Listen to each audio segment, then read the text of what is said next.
Good morning eight class. हमने क्या था, भाषा और भाषा के रूप। भाषा के कौन से रूप थे? मौखिक, लिखित और सांकेतिक। अब करेंगे हम भाषा की इकाइयाँ। भाषा की इकाइयाँ कौन सी है? सबसे पहले ध्वनि। मुख से जो भी आवाज़ निकलती है वो क्या है? ध्वनि। ठीक है, मुख से निकलने वाली प्रत्येक स्वतंत्र आवाज़ होती है ध्वनि कहलाती है। अब है वर्ण। वह छोटे से छोटी ध्वनि जिसके टुकड़े नहीं हो सकते, खंड नहीं हो सकते, भाग नहीं हो सकते, उसे वर्ण कहते हैं। जैसे अ, ई, उ, ल, म, त। इसके टुकड़े नहीं हो सकते ना, तो ये क्या है? हमारे वर्ण है। अब है नेक्स्ट हमारा शब्द। शब्द किसे कहते हैं? शब्द किसे कहते हैं?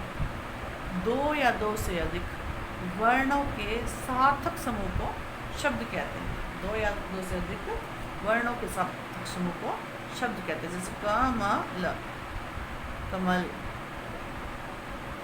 अब है वाक्य। वाक्य किसे कहते हैं?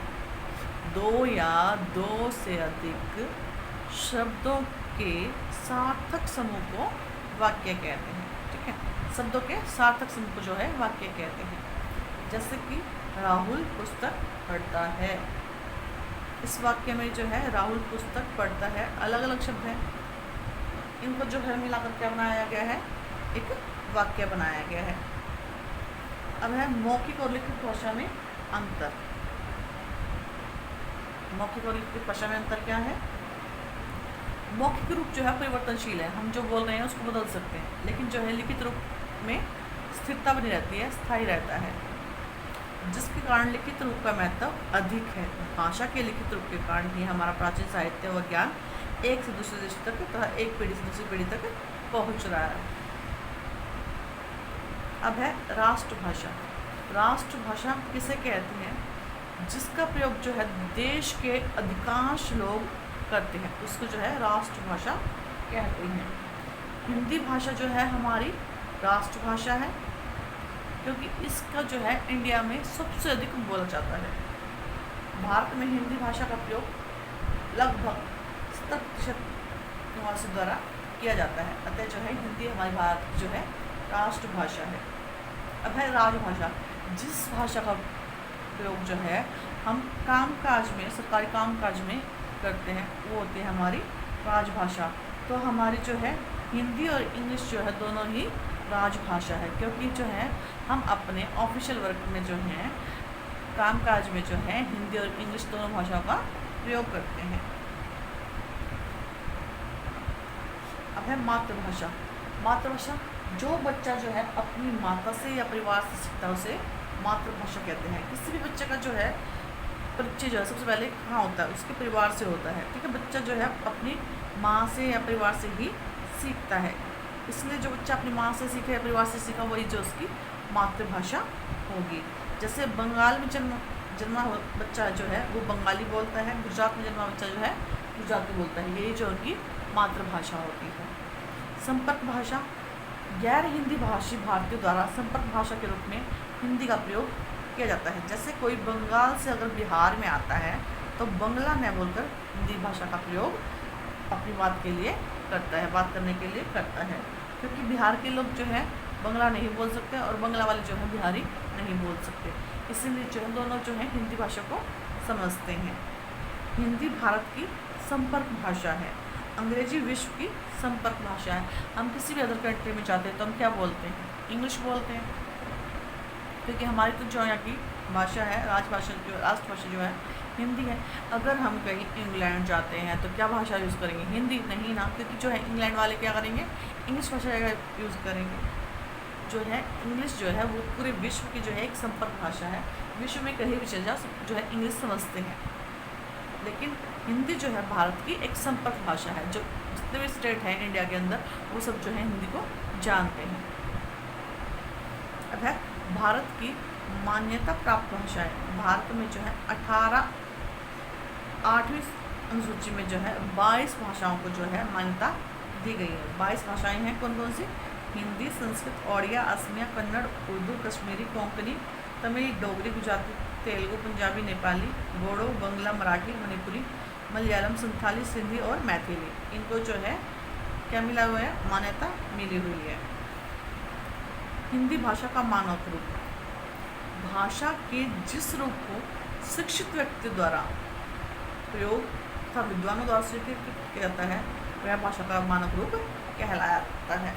भाषा जो है का प्रयोग, मानक भाषा का प्रयोग जो है सरकारी कार्यों में, साहित्य में किया जाता है। रेडियो तथा दूरदर्शन आदि में भी जो है हिंदी में जो है मानक का प्रयोग होता है। अब है हमारा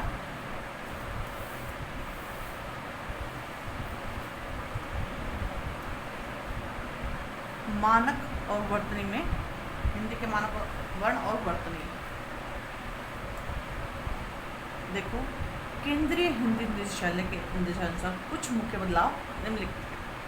विभक्ति चिन्ह संज्ञा शब्दों से अलग तथा स्वर्णाम शब्दों से मिलकर लिखे जाएंगे। जैसे संज्ञा राहुल को, स्वर्णाम उसको।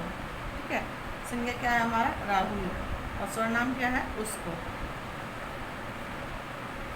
संयुक्त क्रियाएं अलग लिखी जाएंगी। जैसे खा रहा है, पढ़ रहा है, ये जो है हमारी संयुक्त क्रियाएं हैं, सबके लिए अलग अलग होंगी। अव्यय अलग लिखे जाएंगे। जैसे यहाँ तक, उसके साथ, जी, श्री भी अलग लिखे जाएंगे। जैसे शर्मा जी, श्री राम।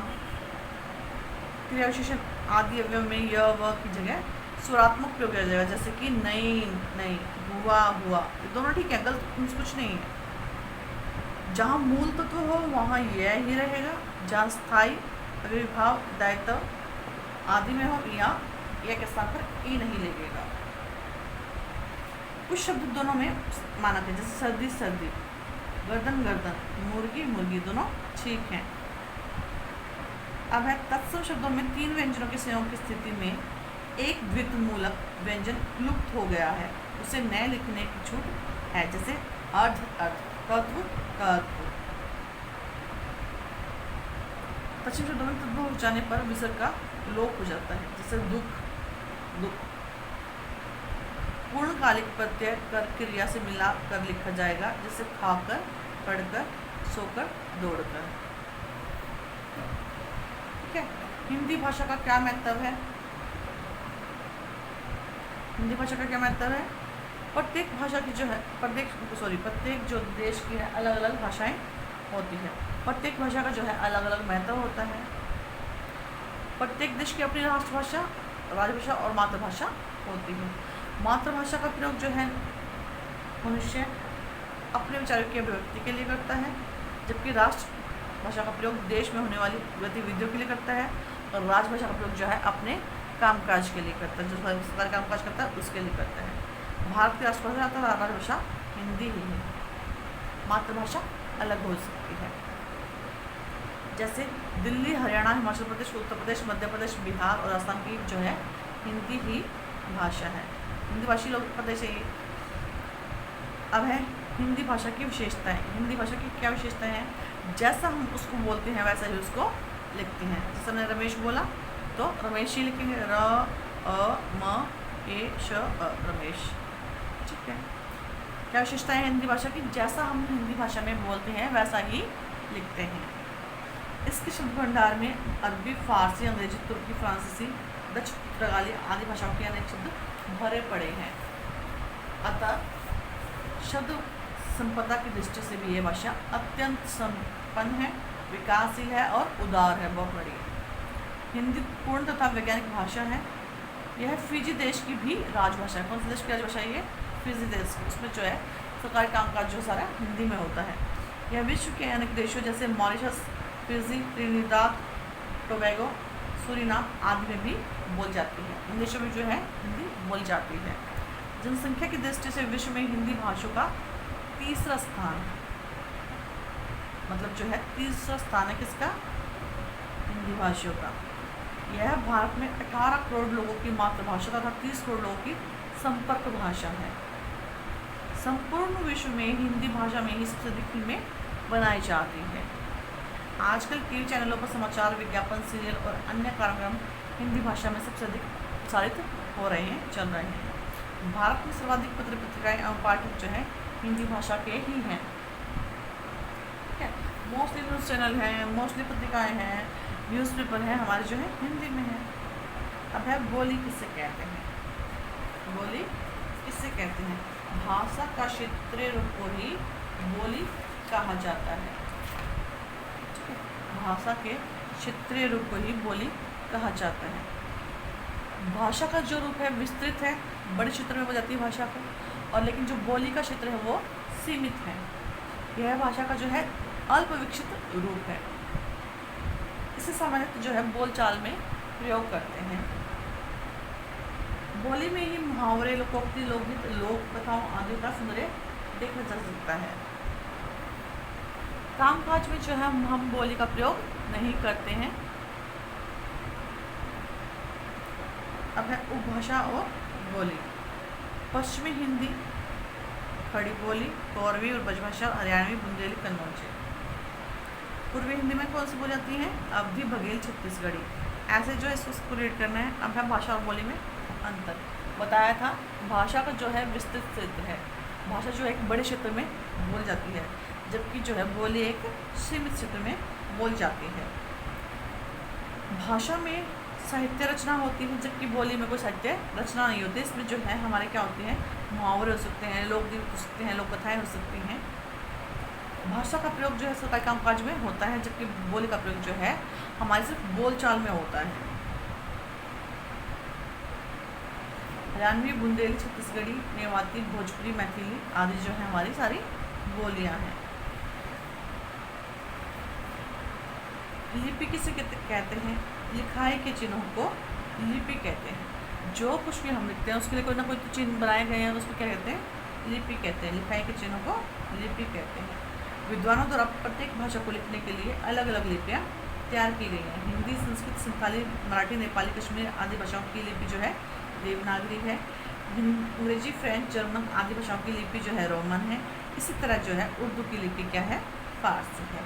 अतः इस प्रकार हम कह सकते हैं कि ध्वनियों को लिखने के विधि को या चिन्हों को ही हम लिपि कहते हैं। हिंदी भाषा की लिपि देवनागरी है। इस लिपि में प्रत्येक ध्वनि के लिए चिन्ह निर्धारित किए, जो हम बोल रहे हैं उसके लिए चिन्ह बनाए गए हैं। जैसे बोले क, तो क है ना, कल, कल है। देवनागरी विश्व की एकमात्र वैज्ञानिक लिपि है।